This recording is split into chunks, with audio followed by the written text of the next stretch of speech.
Before we dive in, I want to quickly mention that this video contains affiliate links to some super useful gear I personally recommend. Things like the Spinlock deck vest, ACR beacons, the Hodo screwdriver, and more. As an Amazon associate, I earn from qualifying purchases. If you use these links to buy something, I may earn a commission at no extra cost to you. All the products are linked down in the description if you want to check them out. Alright, now let's get into today's topic. Thinking about ditching rent and living on a sailboat? You're not the only one. But here's the question everyone asks. How much does it really cost? Some folks live aboard for less than $1,000 a month. Others spend more than they ever did on land. It all comes down to your boat, your choices, and how you like to live. In this video, I'll break it down into 5 clear parts, from tight budget sailing to high comfort cruising.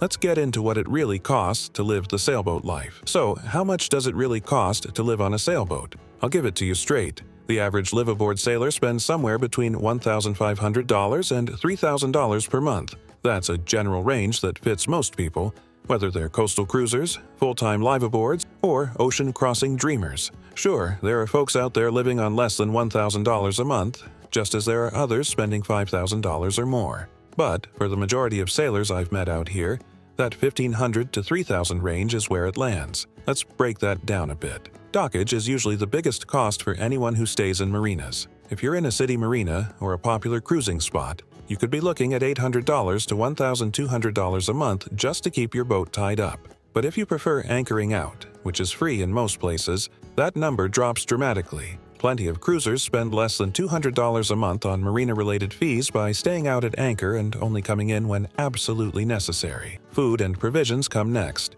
Most people spend about the same as they did on land, $400 to $700 a month depending on where they're shopping and how many people are on board. If you're cruising remote areas or relying on small island stores, expect to pay more. Eating out at beach bars or marinas will raise the cost quickly too. Fuel is surprisingly reasonable, especially if you're actually sailing. Most sailboats burn through a modest amount of diesel. A typical monthly fuel bill might be anywhere from $50 to $150, unless you're doing a lot of motoring or have a long-distance passage under engine. Insurance is another core cost. On average, most cruisers pay somewhere around $100 to $150 a month for coverage, depending on the boat's value, your cruising region, and the type of policy you carry. Some choose basic liability only, while others pay more for full coverage, including damage and weather-related risks. Maintenance is the wild card. A good rule of thumb is to budget 10% of your boat's value annually. That means if your boat is worth $60,000, you should expect to spend about $6,000 a year, or roughly $500 a month. Some months it'll be a few bucks for oil and filters, others you'll be shelling out for a new sail or a haul-out. Then there are the smaller monthly costs. Cell service, data, propane, laundry, occasional customs or visa fees, and bits of gear that wear out faster than you'd think. Add those all together and you're usually looking at a few $100 extra. So, the general average? Most full-time sailors spend about $2,200 per month to live aboard comfortably, balancing anchoring with the occasional marina stay, doing most maintenance themselves and keeping things simple without feeling deprived. It's not the cheapest lifestyle in the world, but when you compare it to rent, utilities, and commuting, waking up to the sound of water and the smell of salt air makes every dollar worth it. There's a side to living on a sailboat that doesn't always make it into the glossy photos or dreamy sunset videos. It's the part where something breaks just when you thought everything was finally sorted, or a surprise bill hits you right when you found a quiet anchorage. These are the hidden costs of boat life, the ones that don't fit neatly into your monthly budget but show up anyway, sometimes with a grin and sometimes with a sledgehammer. Let's start with the big one. Haul-outs. You might plan for a quick bottom paint job thinking it'll cost you around $1,500, but once the boat's out of the water, the surprises begin. A leaky seal, a wobbly rudder, a corroded fitting. Suddenly, you're dealing with a list of repairs that can stretch the bill to $8,000 or more. And when your boat's on the hard, you're not exactly in a position to shop around. The clock's ticking, and every extra day on land costs more. Then there's gear that doesn't ask permission before failing. I've had to replace a starter motor for $600 and an alternator for $400. Not because they were completely dead yet, but because I couldn't risk them failing while I was in a remote anchorage. Same goes for anchor chain. When I upgraded mine from 20 meters to a proper length, it set me back nearly $750. A necessary upgrade that wasn't part of the original plan but made all the difference when anchoring in deeper water. Insurance comes with fine print most people overlook. My policy, which runs about $120 a month, has location-based clauses, like being south of a certain point before cyclone season. If I don't move the boat in time, I'm not covered. The alternative is to pay a higher premium, closer to $200 a month for extended coverage. Either way, it's an extra cost tied to where and when you sail, not just the boat itself. Even the dinghy, the cruiser's car, can hit you hard. My last replacement cost $2,600 for the dinghy and another $1,400 for a reliable outboard. Not a luxury, just necessary transport between your boat and shore. Try living aboard without one for a week and you'll see what I mean. Little things add up too. Replacement flares, expired fire extinguishers, cracked hoses, worn-out lines, they each seem small on their own.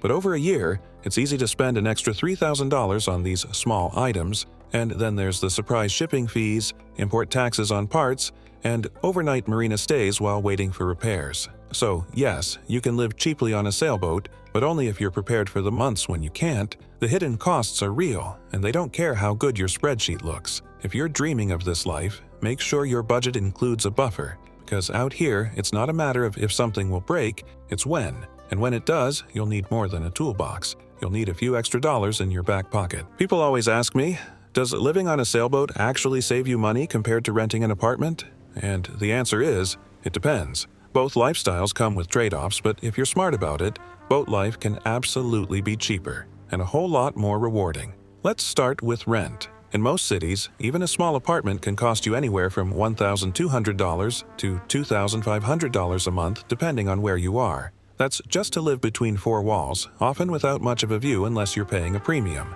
Add in utilities, internet, parking, and you're easily over $3,000 a month in some places. Now, compare that to living on a sailboat. If you own your boat outright, there's no rent or mortgage, just ongoing costs. On average, a liveaboard might spend around $2,200 a month for things like food, fuel, insurance, maintenance, and occasional marina stays. If you anchor out most of the time, that number can drop closer to $1,500. Sure, you've got to budget for repairs and haul-outs, but you're not tied into leases, landlords, or rising rental markets. Of course, boat life isn't always predictable. When something breaks, and it will, you don't get to call a super or submit a maintenance ticket. You fix it yourself, or you pay someone to fix it, often on short notice. There are costs renters never think about, like bottom cleaning, rigging inspections, or replacing a bilge pump at the worst possible time. But in between those moments, you're watching the sunset from your deck, not from behind a second-story window. The biggest difference, though, isn't financial. It's the quality of life. On land, you might be close to a gym, a coffee shop, and your job. On a boat, you're close to nature, your own rhythm, and the open water. You trade convenience for freedom, and for a lot of us, that's a trade worth making. So while renting can offer stability and predictability, boat life offers flexibility, adventure, and, if you play it right, a lower monthly burn rate. It's not for everyone, but if you're willing to get your hands dirty and live with a little uncertainty, it just might be the better deal. Sailing doesn't have to be expensive. In fact, some of the happiest cruisers I've met are the ones living simply, fixing things themselves, and stretching every dollar. If you're dreaming of boat life but worried about the cost, here are some real-world tips to keep your expenses down without missing out on the good stuff. First off, anchor out as much as possible. Marinas are convenient, sure, but they're also one of the biggest recurring costs in this lifestyle. Staying a month in a popular marina can cost over $1,000, while anchoring is free. Many cruisers spend only a couple $100s a month on short marina stops, using dinghy docks and public facilities when needed. You'll get better views, more privacy, and a healthier bank balance. Next, learn to do your own maintenance. Paying someone to fix a clogged fuel line or swap out a water pump gets expensive fast. But if you're willing to get your hands a little greasy, you can cut your maintenance costs by more than half. You don't need to be an expert, just curious and patient. The more you learn, the more you save. When it comes to food, cook on board. Dining out in marinas and tourist towns gets pricey quick. Stock up when you're near big supermarkets, buy in bulk when you can, and plan simple meals. A pressure cooker, a good skillet, and a stash of dry goods go a long way towards saving money and eating well. Another big saver is buying used gear. Whether it's sails, solar panels, or fishing equipment, there's a huge second-hand market among sailors. New gear is nice, but it's not always necessary, especially when you're on a budget. Just make sure it's functional and that you know how to install or maintain it. And finally, slow down. Moving fast burns fuel, wears out gear, and racks up fees. The more miles you try to cover in a short time, the more you'll spend. But if you slow your pace, enjoy longer stays at anchor, and wait for good weather windows, everything becomes cheaper and more enjoyable. Sailing on a budget isn't about going without. It's about making smart choices, staying flexible, and focusing on what really matters. The wind is free, the water is wide, and if you play it right, you can cruise full-time without going broke. If you think sailing is just for salty minimalists living off canned beans and solar showers, think again. There's a whole other side to cruising, one where comfort, convenience, and quality come first. Luxury sailing is very much a thing, and while the lifestyle is incredible, the price tag climbs fast. For starters, let's talk boats. A high-end cruising catamaran or a modern blue water monohull with all the bells and whistles can easily cost anywhere from $300,000 to over $1 million. Some folks buy new, others go for fully refitted classics. But either way, these aren't budget boats, and that higher upfront cost comes with higher ongoing costs too. Bigger systems mean more maintenance, more parts, and often more specialized labor. Monthly expenses for luxury sailors can range from $4,000 to $7,000 or more, depending on the boat size, location, and how much outside help they rely on. Alone for a 50-foot yacht in a high-end marina can run over $2,000 a month. Add on premium insurance, full coverage policies that include weather events, and you're easily looking at $200 to $400 monthly, sometimes more. Fuel costs go up too, especially on larger yachts with powerful engines and onboard generators. While a modest cruiser might spend under $100 a month on diesel, luxury yachts can burn through $300 to $600, especially if you're using air conditioning, water makers, and full-time refrigeration. Then there's the crew. Some owners travel with a captain, chef, or deckhand, either full-time or seasonal. Paying crew, even part-time, can add thousands to your monthly overhead. And if you're not using crew, you might still be hiring marine technicians, divers, and cleaners regularly. Luxury sailing also often means imported wine, high-end galley gear, satellite internet, underwater scooters, and all the lifestyle trimmings that make the boat feel like a floating resort. These extras may not be essential, but they're part of the package for those chasing comfort at sea. Of course, the payoff is huge. Private beaches, world-class anchorages, fine dining under the stars, all from the comfort of your own home on the water. But it's important to go in with eyes open. Luxury on a boat doesn't come cheap, and the sea doesn't care how fancy your gear is. If you've got the budget and the appetite for it, luxury sailing delivers an experience like no other. But it'll cost you, and it never stops. So, there you have it. 5 very different takes on what it really costs to live on a sailboat.